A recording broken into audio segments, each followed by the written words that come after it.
Hey everybody, welcome back to the channel. My name is Hack. In this video, you're checking out an updated solo Magicka Warden build for the Dragonhold DLC. This build is called the Atronach, and it's a very interesting and different solo PVE build. It's focused on survivability, healing, and defense, all while doing area effect ice damage at the same time. This is also my only perma-blocking solo build, so it's super easy to play. Very easy to manage and survive in some pretty tough PvE content. If you want to solo dungeons, even veteran dungeons, world bosses, this build can pretty much do it all. Keep in mind the point of this video, this is not a pure DPS build. This is meant for soloing. We will talk about healing, survivability, resource management, as well as damage, everything you need to solo in the Elder Scrolls Online. As usual, we'll cover the stats, skills, gear, champion points. I'll talk about the outfit towards the end. And with that said, let's jump into the build. Starting off with our buffed stats here on the front bar. Sitting at 35k max Magicka, 24k health, and 17k max stamina. Recoveries, 1600 mag recovery, 700 health recovery, almost 800 stamina recovery. Now, our max Magicka does go up with our ultimate here, so just so you can see this maxed out, about 40k max Magicka, as well as 2400 spell damage. That'll be close to 3000 with a Berserker enchant on the back bar. 32, almost 33% spell critical. This is a heavy armor build, by the way, so the spell critical is a little bit low, but that's fine. And then our resistances coming in at 25k spell and physical resistance. Now keep in mind, a lot of this build has to do with perma blocking and AoE damage. So the fact that you have 25,000 spell resist and physical doesn't look super impressive, but we will be blocking most of the time. We have huge damage mitigation from that. On top of that, we're also running some damage shields to protect us even more. So this is a super tanky, super survivable build that can handle a lot of really challenging content in the game.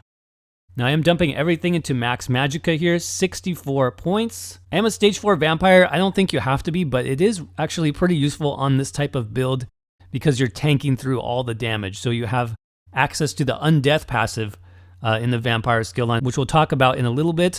You also have extra stamina and Magicka recovery, which is really good for this tanky style build because we're using both of those pools consistently. I am using the Atronach Mundus for more Magicka recovery. I think that's really good on this setup. And then Bewitched Sugar Skulls, you just get so much stats from this new food that I have to run it. I really like it. So you're actually getting 4,600 health and 4,250 Magicka and stamina, plus almost 500 health recovery. Even though I'm a vampire, it's still, you guys, that's free healing. On a solo build, you really want as much healing as possible. So I definitely recommend this food. Super cheap to get on Guild Traders, very easy to pick up. So definitely try that out. As for potions, I'm using Tri-Stat Pots. These are going to be best in slot for this type of build because we're tanking through a lot of damage. So we want that extra stamina. We also need the Magicka for most of our abilities. And of course, free health recovery, it's all good. So I definitely recommend this. Now, in terms of the race on this build, I actually am going old school Argonian on my Atronach Mag Warden. It's actually fairly good for a tanky playstyle like this one. You get extra healing done, you get max health, and then you get the max Magicka, and of course the potion passive, which gives us extra health, Magicka, and stamina every time we drink a potion. The fact that we're using all our pools on this build really means that this potion passive gets the most use possible. So if you're an Argonian, hey, this build actually works really good for that race. I don't know if it's best in slot necessarily. I think other races, for example, Imperial, might be very good because you have reduced cost. Even something like Dark Elf, where you have both Magicka and stamina, is going to be really good. Bottom line, you can make any race you want work for this build. So it's really up to you on this one. I think that covers the basics. Let's go ahead and jump over to our sets. Now the first set that we're using, which really explains the build, is we're using Frozen Watcher. Frozen Watcher is basically a tank set that is pretty interesting. Let's check it out. It gives you max stamina, max health, another max stamina, which is very nice. And then when you block, you summon a blizzard. Gives you about 1500 frost damage every second. Your blizzard also has a 15% chance of inflicting the chilled status effect on any enemy. So this is an AoE proc set, which is really interesting. It procs when you block. So basically, the whole build centers around this idea of blocking to mitigate as much damage coming in as possible, while also doing damage from AoEs. So this would be one of those AoEs, gives us very solid frost damage. And I really like the fact that it does chilled. It has a very good percent chance of chilled, especially when you have multiple enemies around you. If you don't know what chilled does, that basically is minor maim status effect that reduces your enemy's damage by 15%, which on AoE trash pulls, if you're trying to clear through a dungeon, super useful debuff to have. It's also great to debuff bosses if you're trying to solo bosses. So the status effect on top of the free damage while blocking is awesome. Plus the fact that this just looks cool. It just looks cool on a Magicka Warden, in my opinion. So basically that's how it works. Anytime you block, you have this huge AoE damage that you're getting for free. So that is the first set. I don't have the best traits on this. I have a mix of traits, but it is heavy armor. So I am running it 5 pieces of heavy on the body. So that's chest, waist, hands, legs, and feet. This is from the Wrathstone DLC. It drops from the Depths of Minotaur dungeon. It is a group dungeon. You can solo the first couple bosses to get this set as well. It's not too hard to get. As far as your traits, I do like Max Magicka, as many Max Magicka pieces as you can get. It does come in healthy, so you'll need to buy glyphs for this, but I think it's well worth it to have the extra Max Magicka on your Frost Warden. Now, for our second set, since we are pretty defensive, I wanted a really strong offensive set that would help out my heavy armor build, do a little bit more damage. So for that, we're using spinners on jewelry and weapons.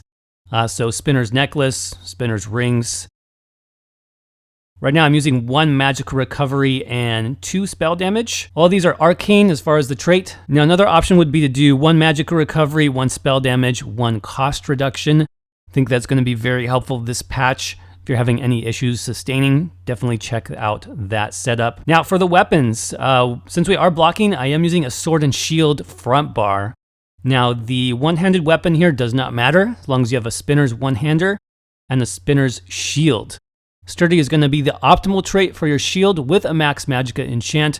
That means we're getting even more Max Magicka on the front bar, which is really good. I think the trait on the one-hander is important. I did transmute this to Nirnhoned, which gives us a very good level of spell damage on the build, even for a heavy armor setup. So if you have the transmute stones, definitely transmute that to Nirnhoned. Make sure you gold that out, because that's going to mean you're going to do as much damage as possible. For the back bar, I am using an ice staff, and there's a very specific reason why, and that's because when you block with an ice staff, it actually drains magicka instead of stamina through our destruction staff passives. Yes, you can use this to run Wall of Elements on your back bar.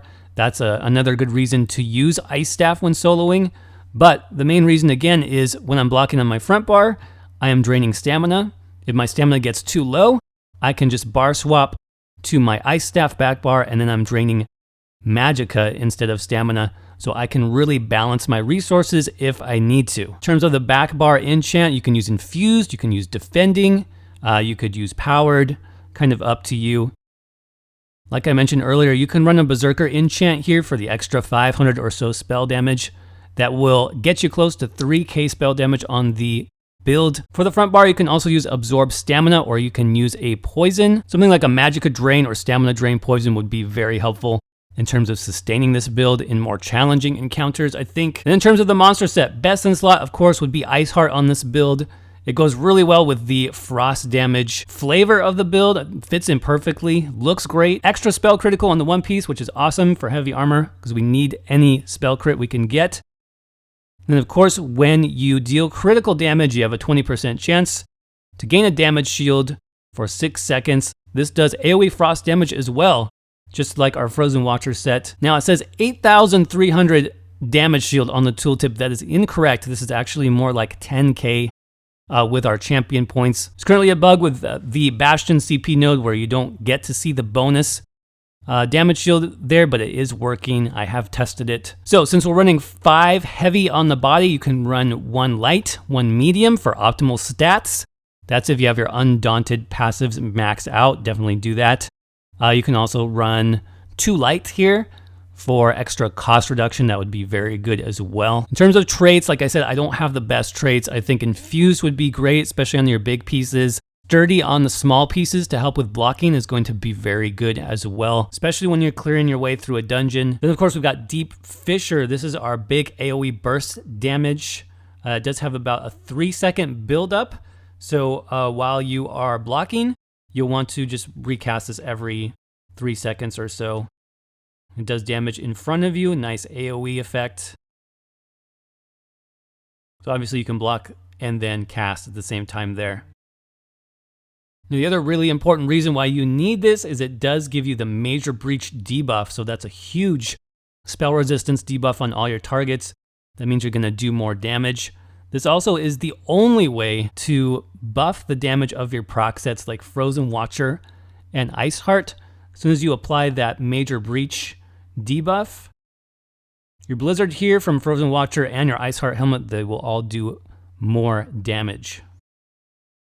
Next, we've got Bird of Prey. We're using this more for the passive, though the extra movement speed is nice. But while slotted, you get 8% damage done from the Minor Berserk passive. You also get some extra damage from our Animal Companion passives, which we'll talk about in a minute. So this is great just for the passive damage. And then if you have your Mage's Guild maxed out, you get an extra 2% Max Magicka and Magicka Recovery. So great skill there on the front bar. So some really great passive bonuses there. Now in terms of the ultimate, this is maybe one of the biggest changes. I used to run Northern Storm here on the front bar. And if you know how Magicka Warden was in the past, Northern Storm was like the go-to ultimate for every Magicka Warden front bar because it gave you really nice passive Magicka while you had it slotted. That passive Magicka is no longer there. There's very little point in front barring Northern Storm anymore, so you can think about other ultimates which might be more useful. For me, I already had Reviving Barrier unlocked. This is a great little emergency damage shield if you need it, but you also get 10% Magicka Recovery just for having it slotted. So I really like having it just for that passive benefit. So let's go to the back bar, which is our Ice Staff. Now, probably the biggest change on the back bar is that I'm no longer running Wall of Elements. Now that is up to you, that's a personal choice. If you still want to use Wall of Elements, that's fine. But they really nerfed this ability hard. The damage is like the worst AoE damage that we have access to now. Also, our sets like Frozen Watcher and Ice Heart, those also do more AoE damage than Elemental Blockade. So this skill is not what it used to be. Yes, I mean, it is an easy way to proc your enchant. So if you want consistent enchants like that extra Berserker Glyph spell damage, then yeah, you can use Elemental Blockade to have a really consistent uptime with that. But especially on heavy armor builds in the Dragonhold DLC, it's hard to maintain this. Look at that cost, you guys. Almost 5k max Magicka on a heavy armor build in the Dragonhold DLC. That is insane. It used to be you could run an Infused Absorb Magic enchant on your back bar, and you would get more Magicka back than the cost of the ability. Now you can't even make up the cost of the ability. You only get, I think, like less than 3,000 Magicka back for casting a 5,000 Magicka ability to begin with. And it does literally 0 damage. So it's just not worth it anymore, in my opinion. But like I said, if you want to run it, go ahead. So instead of that, I do have Winter's Revenge on the back bar. You can see this does way more damage. It is a lower cost as well. It gives us a nice snare, and it also has that chilled status effect. So this, combined with our Frozen Watcher, again, we have very good uptime on that Minor Maim debuff. Next up, we got Fetcher Infection. This is a single target damage over time skill. It does really good damage, though that is increased every second cast. So I have this on my second cast right now. It's got the 50% damage boost. It won't be quite as strong on the first cast, just keep that in mind. But the new bonus here in the Dragonhold DLC, which makes this an even better ability to run, especially on bosses, is you get Minor Vulnerability. So that's 8% increased damage done. Remember, we already have Major Fracture, we have Minor Berserk, so you can put out pretty good damage even though this is a more tanky, heavy armor setup. Next up, I'm running Leeching Vines. I do like having a heal on both bars. So on my front bar, like we said, we have Arctic Blast, gives us a nice burst heal there. On the back bar, you have Leeching Vines, a little bit less bursty, but you can actually get more heal over time from this skill. It lasts 10 seconds. It gives you about 2k health every 1 second when you're getting hit. On top of that, you also get the minor lifesteal debuff. This gives you even more health per second coming in because that actually attaches itself to enemies, not to you. So you can get quite a nice heal over time from running this ability when you use it. For normal dungeons, I don't really need the heal, so you could definitely slot Wall of Elements, for example, or something else in this spot if you don't need the extra heal, because the Arctic Blast heal is quite good by itself. Then next up, we just have our 2 buffs. Now I am running Bullnetch, which might seem a little bit strange because it is the stamina morph of this skill for the Warden class. You can see you get about 4k stamina over about 20 seconds. You also get Major Brutality and Sorcery. That's giving us an extra 20% spell damage, so that buff is very, very good. We also get a negative effect removal every 5 seconds. That's another new update, which the Stamina Morph Bullnetch never had that effect, so this is a nice bonus. And the reason why I use this instead of the Magicka Morph is because when I am blocking, my stamina recovery on the front bar does not work. That's the way block works in ESO. So if you're blocking with a sword and shield, your stamina will just be drained. It'll just get drained all the way down to 0. And there's nothing you can do about that except with Bullnetch, that bypasses the stamina drain, meaning I will be getting stamina back when I'm blocking on my front bar. So it's a really easy way to sustain your block. It's a great little tip if you happen to be running a Warden tank. Definitely pick up the Bullnetch morph. And of course, Ice Fortress, this gives us our major resolve, so that's 5280 spell and physical resistance. And then minor protection, that's 8% reduced damage. This is amazing, amazing buff. Make sure you keep this up 100% of the time, as well as your Bullnetch. And we talked about it, Northern Storm got changed quite a bit. It no longer gives us passive Magicka just by having it slotted. You actually have to use it. So let's see what they did. The damage is still quite strong. 4k frost damage every 1 second, unbuffed right now. That's very good. You still get the major protection. That's a huge damage. That's going to be a big, big deal when you're soloing. You want to reduce your incoming damage as much as possible. We're already reducing it by blocking, and we're going to get an extra 30% on top of that from major protection. Plus we have minor protection, plus the damage shields. You get it. It's a very tanky build. But the new thing here is we get the 30 seconds of 15% max Magicka. That's about 5 to 6k extra max Magicka for 30 seconds, which I'll be honest with you, I didn't like it at first. But then when I started playing around with it, I saw that it was actually quite strong. The 30 seconds is decent, and it's more Magicka than we had before when it was just passive. So overall, I know some people might hate it, some people might like it. I think it's okay. While we're here, let's just check out the passives very quickly. Warden passives are great. You basically want to pick these up no matter what. Under Animal Companions, you have extra health. This procs from your Deep Fissure. Every time you cast that, you're going to get a little bit of mini heal there, which is nice. Savage Beast, you'll also get some ultimate when you cast those abilities. Flourish, you get extra stamina and Magicka recovery, which is great on this build especially. You just need to make sure you have one Animal Companion slotted on each bar. And for us, we do. We have 2 on the front bar, as well as 2 on the back bar. In Advanced Species, you get 2% extra damage for each of those abilities slotted. Very, very nice. Green Balance, these are your healing passives. A lot of these are tied to your Green Balance heals. So if you're not running one of those, like Leeching Vines, then you could probably avoid some of these passives. Accelerated Growth gives you a chance to proc Major Mending, which is very good, especially when you have low health. Nature's Gift is a little bit of a sustained passive, Magicka or Stamina, whichever resource is lower. Emerald Moss, we don't get much from this. You'll get a little bit of extra healing on the back bar if you are using Vines. But what's really, really nice is the Maturation passive.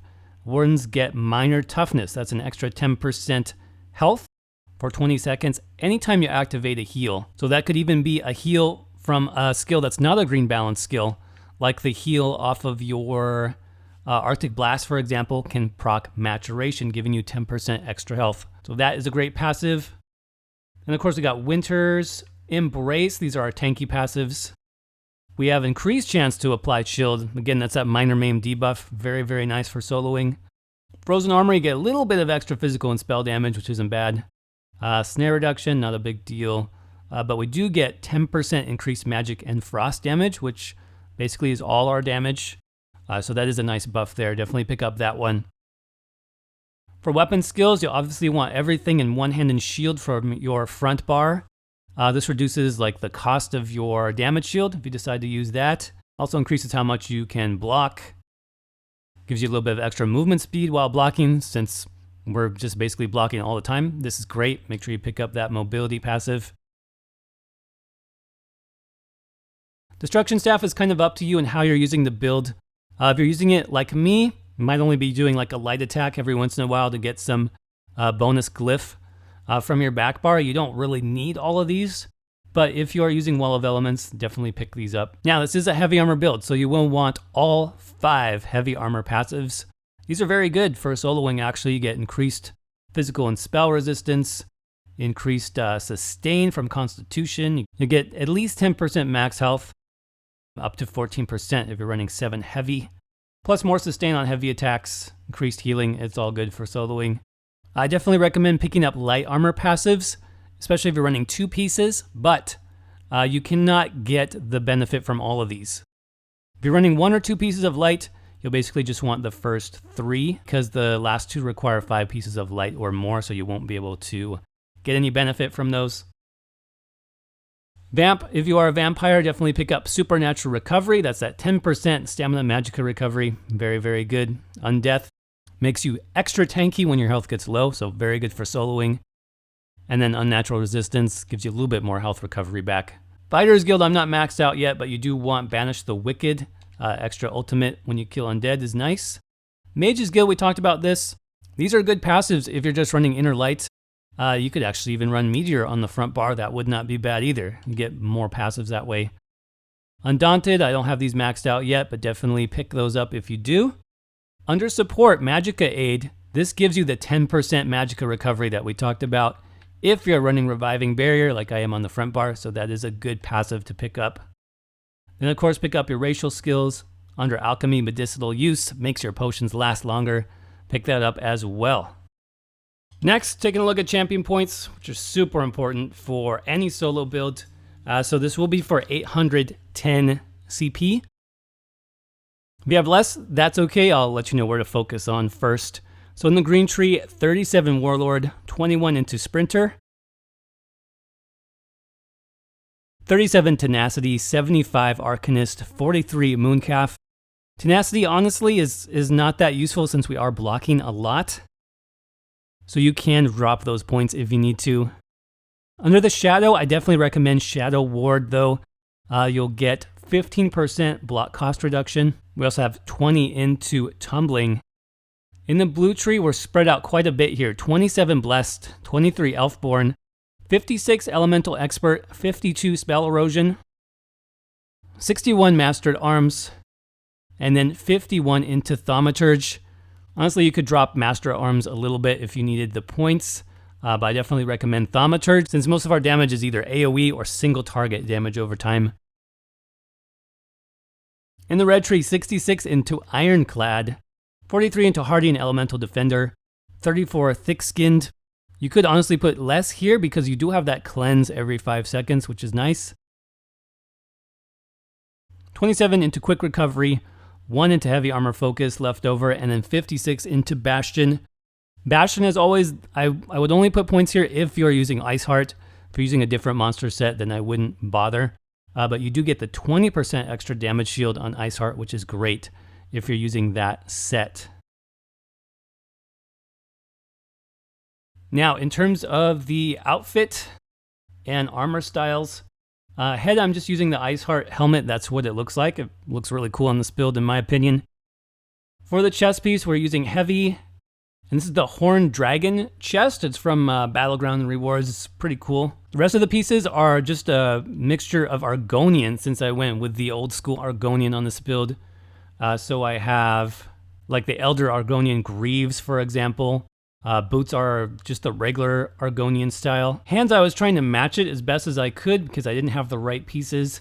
I believe that's just a medium or heavy wood elf for the gauntlets there. And then for the shoulder piece, I didn't want a big crazy shoulder piece on this, so I just went with the Breton epaulets #1 because, you know, I'm old school like that. Shield is a Fire Drake shield, and the one-hander is also a Fire Drake. I believe it's the mace.